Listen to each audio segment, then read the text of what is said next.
అలాగే దాదాపు వందల మంది ఇంజర్డ్, గాయాలైపోయి లబోదిబో స్వామివారి దర్శనమేమో నిజంగా హాస్పిటల్ దర్శనం చేయాల్సినటువంటి దుస్థితి. ఎవరు దీనికి కారకులు? ఈ పాపానికి మూలం ఎవరు? ఇంకెవరు? పాలకులు.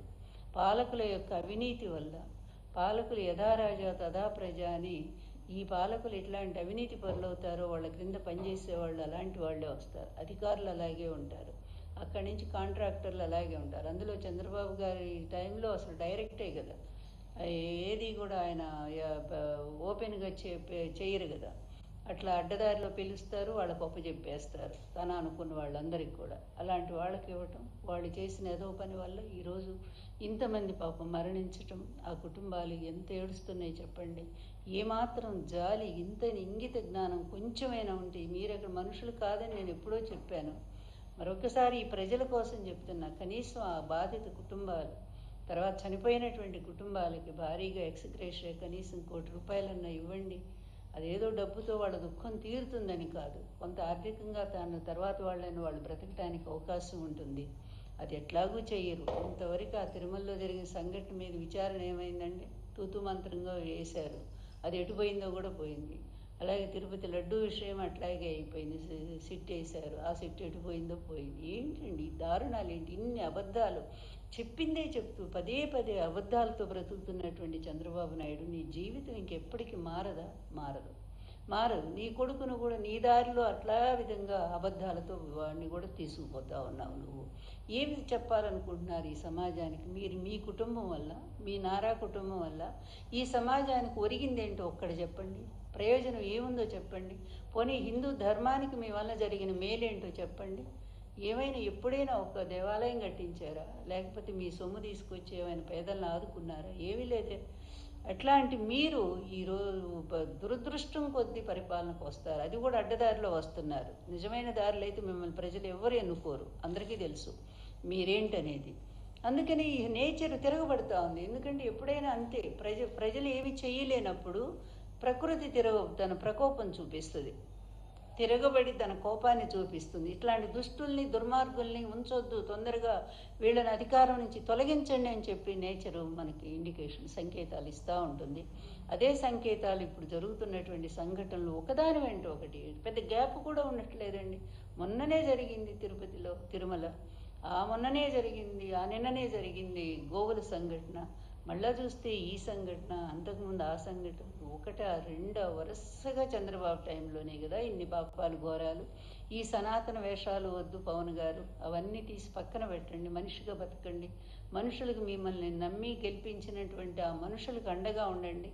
అందువల్ల ఈ వేషాల కంటే కూడా మీరు ఒక్కరోజు వాళ్ళకి భోజనం పెట్టి చూడండి, ఎంత ఆనందపడతారో వాళ్ళు.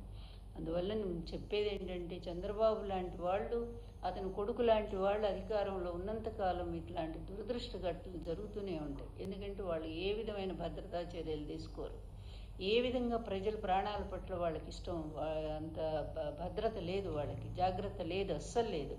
అందువల్ల పోతే పొయ్యారులే, జంతువులు చచ్చిపోవట్లేదా, మనుషులు పోతారనే పద్ధతి కలిగినటువంటి ఒక శాడిస్ట్ మెంటాలిటీ చంద్రబాబు నాయుడిది. అందువల్లనే అతని పరిపాలనలోనే ఎక్కువ మంది ప్రజలు ఆఖరు చిన్న మీటింగు, ఒక సందులో మీటింగ్ పెడితే ఆ మీటింగ్లో కూడా చచ్చిపోయారు కదా పాపం, మురుక్కాలలో పడి. ఆ చీరల పంపిణీ అని చెప్పి ఆ చీరలు పంపిణీ చేస్తే అక్కడ చచ్చిపోయారు కదా. ఏంటి అసలు చంద్రబాబు అంటేనే మనుషులు చంపటమా?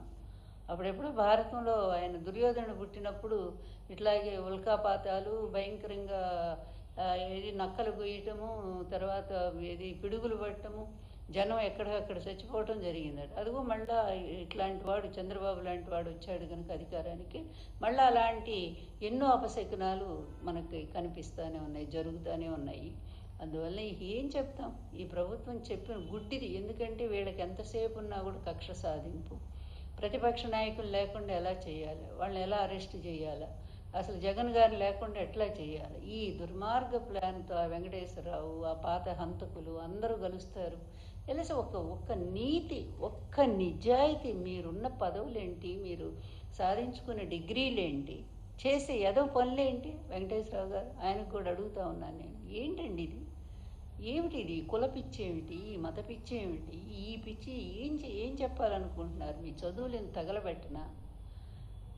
దయచేసి ఆలోచించండి, ఒక్కసారి ఆలోచించండి. మనిషిగా బతకండి, ఒక్కరోజన్న మనిషిగా బ్రతకండి. ఆ ధర్మం తను రక్షించుకుంటుంది, ఎవ్వరు కాపాడక్కర్లా. కానీ మీలాంటి వాళ్ళ వల్లే హిందూ ధర్మం సర్వనాశనం అయిపోతుంది, అది మాత్రం ఖచ్చితంగా చెప్పగలను. ఇప్పటికీ హిందువుల్లో చాలా వ్యతిరేకత వీళ్ళ పట్ల వచ్చింది. వీళ్ళు అడుగు పెట్టిన దగ్గర నుంచే మన ధర్మం నాశనం అయిపోతుందని చెప్పి బాధపడుతూనే ఉన్నారు చాలామంది హిందువులు. అందువల్ల మీ వేషాలని, మీ ధర్మ వేషాలని, మీ సనాతన వేషాలని పక్కకు పెట్టి కాసేపు మానవత్వంతో సమాజం, మనిషి అనేటువంటి ఆలోచనతో మీరు, ఇంకా 3 ఏళ్ళు టైం ఉంది మీకు, ఉంటుందో మధ్యలోనే పోతారో మనకు తెలియదు. ఎందుకంటే పాపం పండే కొంది దగ్గరకు వస్తూనే ఉంటుంది, అది కూడా అది మేం చెప్పేది కాదు, కాలం నిర్ణయించి పెడుతుంది మీకు. అందువలన ఈ లోపైన కాస్త మంచి పనులు చేసి ప్రజలకు దగ్గర గమ్మని చెప్పి మేము హితవు చెప్తున్నాను.